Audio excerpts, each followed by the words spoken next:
Hello, boys and girls. Today we are talking about the art of rhetoric, more specifically the logical fallacies that we frequently come across in debates of all kinds. We're not going to be discussing all fallacies, seeing as I'm fairly sure there isn't an end to the number of fallacies that exist. I'm pretty sure they're coming up with new ones every day, but we will be discussing 7 of them. I didn't put them in any particular order. These are just the ones that I tend to think are rather common. Also, before we start, I'd just like to say that in no way am I advocating for or against any of the statements that I give in the examples. They are just examples. So with all that out of the way, let's take a look at fallacy number 1.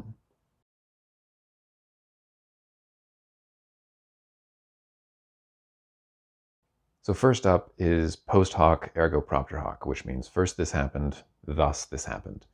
For instance, because of the more intense gun laws in California, we have seen a decrease in violent crimes. This isn't actually a valid argument because the two facts aren't inseparable from one another. There's no evidence in that statement that can prove that violent crime reduction is caused by more intense gun laws. This ends up being just correlation, not causation. A less intense example of this might be, I drank sugar-free soda and it gave me a headache. That's why I prefer sugar in my soda.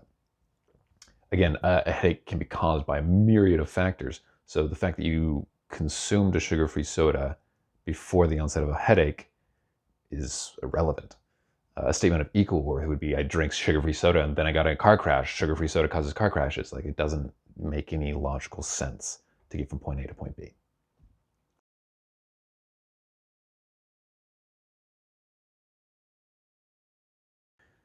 Next we have ad hominem, which there's actually a whole branching bunch. The next one will be also a form of ad hominem fallacy. But all ad hominem means is against the person.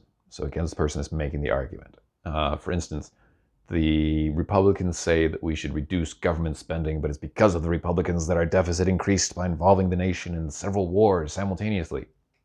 Or perhaps the flip side might be, the Democrats say that we should be concerned about COVID-19, but the Democrats just want to control us by making laws to control our actions. Neither one of these arguments can actually validate or invalidate the original statement. Instead, it just seeks to attack the people that are making the claim. Whether or not we should reduce government spending or whether or not COVID-19 is cause for concern is never addressed. Instead, you're just attempting to discredit the opposing view based on the person or group that is making it.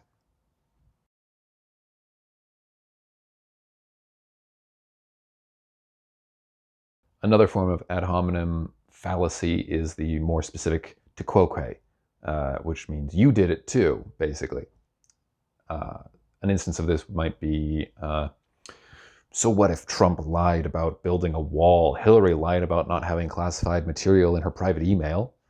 Or perhaps everyone says China has hackers trying to disrupt world peace by accessing classified files of other countries, but surely the US, Russia, and Israel all have hackers of their own working towards the same goal. This ultimately is the same argument we all foolishly gave our parents at some point. In other words, they get to do it, so I should get to do it. Whether or not what is being done is right or wrong is never expressed. This is just the type of argument one often makes to justify an action that they know is wrong, but want to do anyway.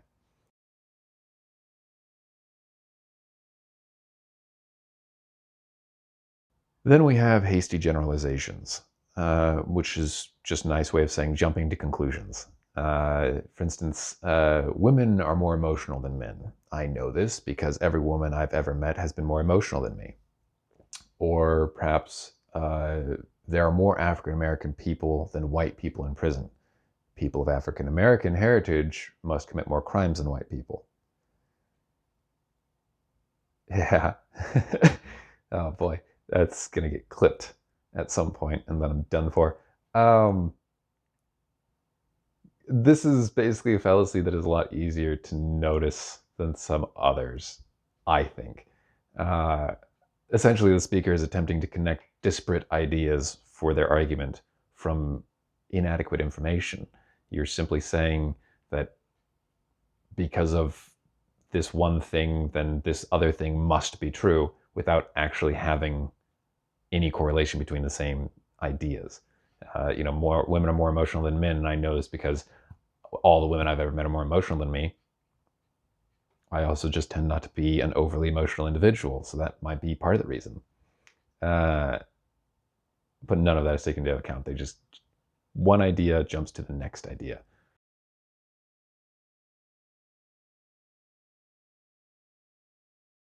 So there's also appeal to ignorance. An instance of this would be nobody knows how hard Trump worked to make America great. Or maybe the craftsmanship of the Great Pyramid is so beyond what we know the Egyptians were capable of at the time, it must have been constructed by aliens. Yeah, sometimes ignorance is just ignorance. Not knowing something neither makes it right or wrong. You're right.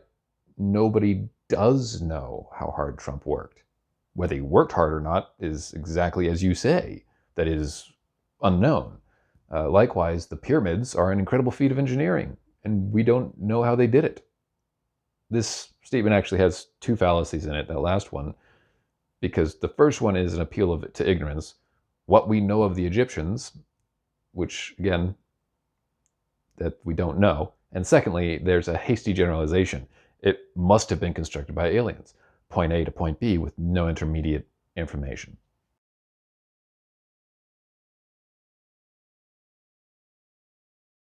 So now we move on to appeal to dubious authority, which is basically a fallacy which states that the unqualified person is right. An example of this would be, according to Bill Nye, we should be very concerned about global climate change. Or maybe, oh, trust me, this is the same hair product Tom Cruise buys. In the first case, you're calling upon the expertise of a mechanical engineer to address climate change. It's not a field of science in which he is an expert. Thus, using his testimony as a basis for your claims provides you with a fallacious argument. Likewise, Tom Cruise may be one of the greatest action stars of the 21st century, but his expertise in choosing an appropriate hair product is probably no higher than my own. I mean, if it's not in your field of study, you are not an authority on the subject. This does not mean that someone that hasn't become an expert in something can't teach you. I mean, maybe an easier way to think about this is you would use the word of an expert in a peer-reviewed scientific article, not the word of an amateur. And a debate is a verbal, peer-reviewed paper, for all intents and purposes.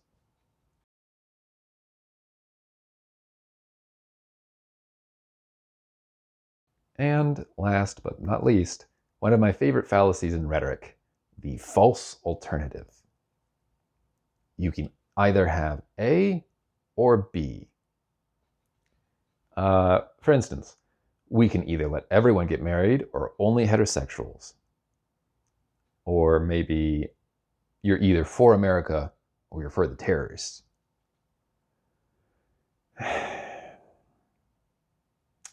Essentially, this comes down to the question of, what about options C through Z? What if no one could get legally married and the only part of the government was involved in was civil union?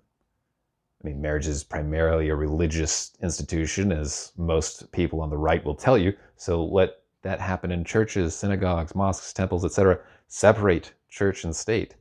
Or what about the terrorist comment? What about the option of indifference? What about being Chilean and not really caring who wins or loses this fight?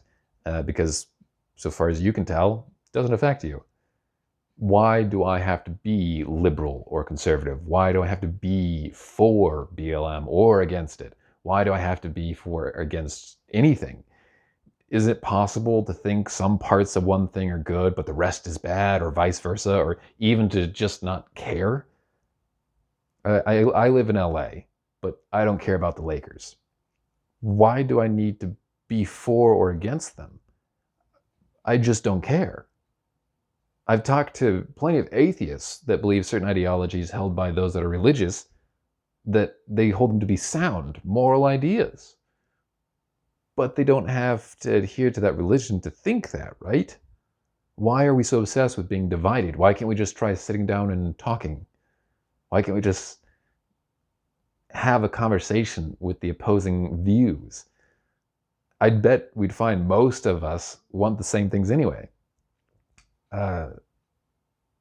There's this great comic by the artist Extra Fabulous Comics, which I'll put up here, which really kind of summarizes this absurdity for me.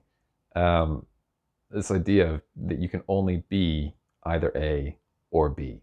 There's no other options.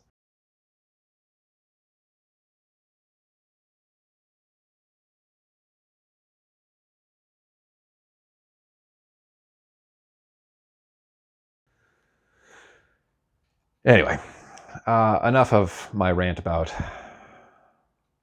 the division in every aspect of our lives. That's the end of today's video. I hope y'all learned something useful. I'd encourage you to make a list of some of these fallacies and refer to them anytime a politician or any talking heads from MSNBC or Fox opens their mouth. For that matter, try it on your teachers, your parents, your friends. Try to become aware of it in your own speech. Try to avoid some of the more common fallacies when you are crafting an opinion on something. I mean, just to make sure your own opinion is valid and true. And as always, do these things kindly. Don't debate to win, debate to learn or to educate, hopefully simultaneously. I mean, oftentimes in conversation, we can find it very easy to fall victim to anger. So try to maintain the perspective that the point of debate is to present ideas. And you may have to remind the person you're talking to of some of these things, and that's fine. If they prove to be incapable of rational debate, let them say their piece and then move on. I mean, you're never going to have a good conversation with that person anyway. So, I mean, well, at least until they change their approach to debate. Other than that, take care. Do all the things with the buttons and such. It lets me know if people are actually watching this stuff. And I'll see you later. Peace.